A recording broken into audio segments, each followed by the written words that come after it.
फिर वो दोनों सेक्स करते हैं। चौदम पट्टी करते थे। मेलो फिली को सेड्यूस करने लगती है। अगले दिन फिली ये सब शर्मन को बताता है। शर्मन फिली को बोलता है कि वो जरूर स्लट है। कहानी की शुरुआत में हम दो 15 साल के लड़कों को देखते हैं। शर्मन और फिली ये दोनों छुपकर अपने सीनियर्स की पार्टी देख रहे होते हैं। उस पार्टी में ये लोग देखते हैं शर्मन की बड़ी बहन जोयास को, जो कि अपने बॉयफ्रेंड के साथ किस करते हुए पूल में गिर जाती है। वो गीली हो जाती है और कपड़े बदलने जाती है। शर्मन और फिली उसको छुपकर कपड़े बदलते हुए देखने जाते हैं। बड़ा हरामी हो बेटा। लेकिन पीछे से इनकी टीचर इनको देख लेती है और वो फिली को समझाती है कि तुम्हारी उम्र में ये सब करना नॉर्मल है। और उसकी टीचर फिली को एडवाइस देती है कि उसको अपनी उम्र की लड़कियों के साथ दोस्ती करनी चाहिए। लेकिन फिली इज अ भाभी पर्सन, उसको बड़ी लड़कियां पसंद हैं। फिर हम फिली के फादर को देखते हैं, जो कि बहुत बड़े बिजनेसमैन हैं। इसलिए फिली के घर में बहुत सारे सर्वेंट हैं और फिली के फादर ने एक नई हाउसमेड मेलो को हायर किया है, जिससे कि फिली अट्रैक्टेड है। अगले सीन में हम देखते हैं कि फिली के फादर अपने काम से टाउन से बाहर जा रहे हैं। वो अपने ड्राइवर लेस्टर को बोलते हैं कि वो फिली का ध्यान रखे, लेकिन लेस्टर फिली को बिल्कुल पसंद नहीं करता। उसके दूसरे दिन मेलो फिली से बात करने आती है। वो फिली से जानना चाहती है कि यहाँ हाउस सर्वेंट्स फन के लिए क्या करते हैं। फिली बोलता है कि यहाँ के बाकी सर्वेंट्स फन करने के लिए बहुत ओल्ड हैं। मेलो बोलती है कि तुम्हें उनसे ज्यादा मजा मुझसे बात करने में आता है। फिली मेलो की टांगों को घूरने लगता है। फिर मेलो फिली को चिढ़ाती है और वो वहाँ से चला जाता है। इसके बाद दूसरे सीन में मेलो लेस्टर के साथ किसी काम से बाहर जाती है। यहाँ ये दोनों किसी चीज की प्लानिंग कर रहे होते हैं और लेस्टर चाहता है कि मेलो फिली के साथ सेक्स करे, लेकिन मेलो को ये ठीक नहीं लगता। फिर लेस्टर किसी चीज के लिए मेलो को ब्लैकमेल करता है। घर पे हम देखते हैं कि फिली मेलो के रूम में जाता है और मेलो के कपड़ों को छूता है, देखता है। उसी रात को शर्मन और फिली मेलो के रूम के बाहर आके उसको छुपकर कपड़े बदलते हुए देखने लगते हैं, लेकिन मेलो इनको देख लेती है और अपने रूम की लाइट्स बंद कर देती है। फिर ये दोनों वहाँ से चले जाते हैं। अब से फिली मेलो के ही पीछे घूमने लगता है जहाँ भी वो जाती है। एक रात फिर से वो उसके रूम के बाहर उसको कपड़े बदलते देखने जाता है, लेकिन मेलो उसको देख लेती है और उसको रूम के अंदर बुलाती है। मेलो फिली से बोलती है कि अगर तुम मुझे कपड़े बदलते हुए देखना चाहते थे तो तुमने मुझे बताया क्यों नहीं। फिर मेलो फिली को गेट बंद करने को बोलती है और वो अपने कपड़े एक एक करके सारे उतार देती है। बिली ये देख के खुश हो जाता है। मेलो बोलती है कि तुम मुझे छू भी सकते हो। ये सुन के फिली घबरा जाता है और वहाँ से भाग जाता है।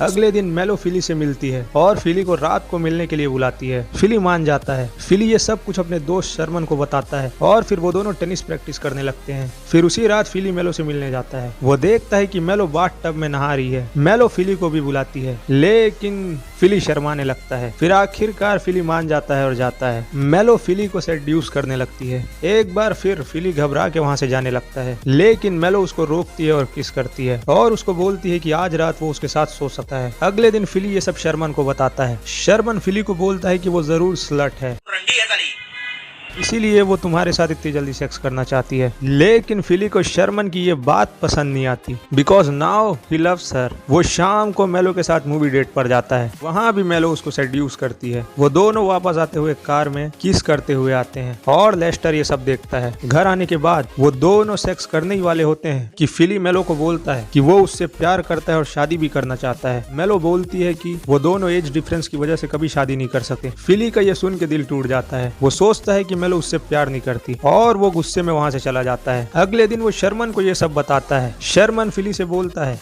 आप भी ठीक करके देता हूँ, अभी मालूम पड़ा मेरे को प्रॉब्लम क्या है कि तुमने सेक्स से पहले शादी की बात करके गलती कर दी। फिली मेलो से ज्यादा टाइम दूर नहीं रह पाता और वो उससे डेट के लिए पूछता है। मेलो मान जाती है। वो दोनों डेट पे जाते हैं और पूरी शाम किस करते हैं। घर वापस आने के बाद ये दोनों सेक्स करने ही वाले होते हैं कि जैसे ही फिली घुसाने वाला होता है, मेलो चिल्ला के बेहोश हो जाती है। फिली उसको उठाने की कोशिश करता है, लेकिन वो उठती नहीं। फिली को लगता है कि वो मर गई, क्योंकि लेस्टर ने फिली को बताया है कि मेलो हार्ट पेशेंट है। वो बहुत डर जाता है और लेस्टर के पास भागता है। जैसे ही वो रूम से बाहर आता है, मेलो जाग जाती है और वो बेहोश होने का नाटक कर रही थी। यही लेस्टर और मेलो का प्लान था। लेस्टर मेलो को चेक करके बोलता है कि ये मर चुकी है और वो फिली से बोलता है कि तुमने इसे मारा है। फिर वो पुलिस को कॉल करने लगता है। फिली लेस्टर को रोकता है और बोलता है कि वो पुलिस को कॉल ना करे, इसके बदले वो कुछ भी करेगा। अब जो बोलेगा वो करूंगा।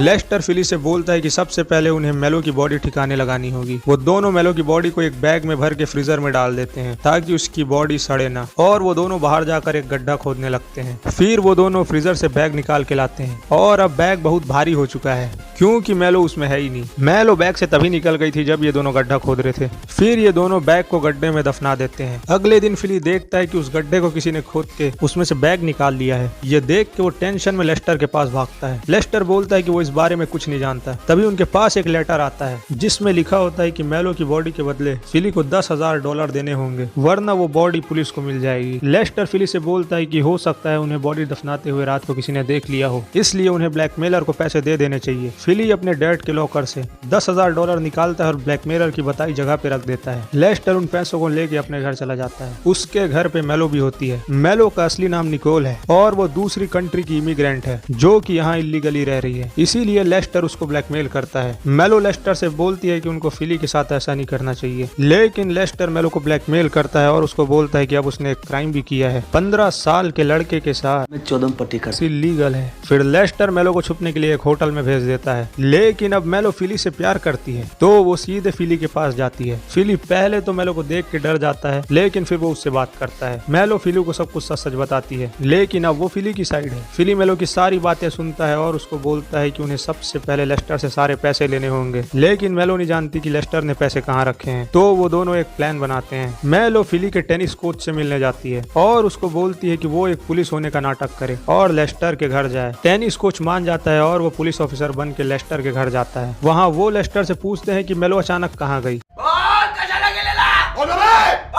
फिर इनको वहीं पता चलता है कि लेस्टर ने मेलो को मार दिया है, क्योंकि उसके घर में मेलो के कपड़े हैं जो कि वहाँ मेलो ने ही रखे थे। अब लेस्टर को लगता है कि वो फंस जाएगा, इसलिए वो बोलता है कि मेलो जिंदा है और वो होटल में है। टेनिस कोच लेस्टर को बोलता है कि अगर वो 2 घंटे में मेलो को लेकर वहाँ नहीं आया तो उसको मेलो के खून के इल्जाम में अंदर कर दिया जाएगा। लेस्टर मेलो को लेने होटल जाता है। वहाँ उसको पता चलता है कि मेलो वहाँ से जा चुकी है। वो और ज्यादा डर जाता है और सारे पैसे लेकर एयरपोर्ट की तरफ भागने लगता है ताकि वो वहाँ से बच के निकल जाए। फिली और मेलो भी यही चाहते थे, इसलिए वो लोग शर्मन की कार में उसका पीछा करते हैं और लेस्टर जैसे ही एयरपोर्ट पहुंचता है उसको वहां फिली के डैड मिलते हैं जो कि उसी दिन अपने बिजनेस ट्रिप से वापस आने वाले थे, लेकिन इसके बारे में लेस्टर भूल गया था। लेस्टर वहां से बचकर भागने की कोशिश करता है, लेकिन टेनिस कोच फिली और मेलो उसको रोक लेते हैं। अब वो वहां से भाग नहीं सकता। फिली उसके हाथ से पैसों का बैग ले लेता है। फिली लेस्टर के बारे में अपने डैड को कुछ नहीं बताता, बदले में लेस्टर भी उसके डैड को ये नहीं बताता कि मेलो इलीगल इमिग्रेंट है और उसका फिली के साथ अफेयर है। और क्योंकि लेस्टर ये सब नहीं बताता, उसकी नौकरी भी बच जाती है। इसके बाद ये लोग घर आते हैं। घर आने के बाद मेलो फिली से बोलती है कि वो जॉब छोड़ के जा रही है।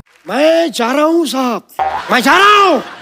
अरे हमने तो कुछ कहा नहीं, हम जाएंगे, क्योंकि उसके डैड को कभी भी उनके अफेयर के बारे में पता चल जाएगा और वो उसको जॉब से निकाल देंगे या फिर पुलिस उसको जेल में डाल देगी। लेकिन वो फिली को बोलती है कि वो उससे मिलने आती रहेगी और फिर वो दोनों सेक्स करते हैं। चौदम पट्टी कर देते। इसके अगले दिन मेलो वहाँ से चली जाती है और फिली अपने स्कूल जाता है। और अब फिली घबराता शर्माता नहीं, वो अपनी उसी टीचर से मिलता है जिसने उसको एडवाइस दी थी कि फिली को अपने उम्र की लड़कियों से दोस्ती करनी चाहिए। वो अपनी टीचर को एडवाइस के लिए थैंक्स बोलता है और अपनी टीचर से डेट के लिए भी पूछता है। उसकी टीचर मान जाती है और मूवी खत्म। वीडियो पसंद आया तो शेयर करो और मूवीज के लिए सब्सक्राइब करो और वीडियो में जो भी पसंद नहीं आया कमेंट करो, so that I can improve as always.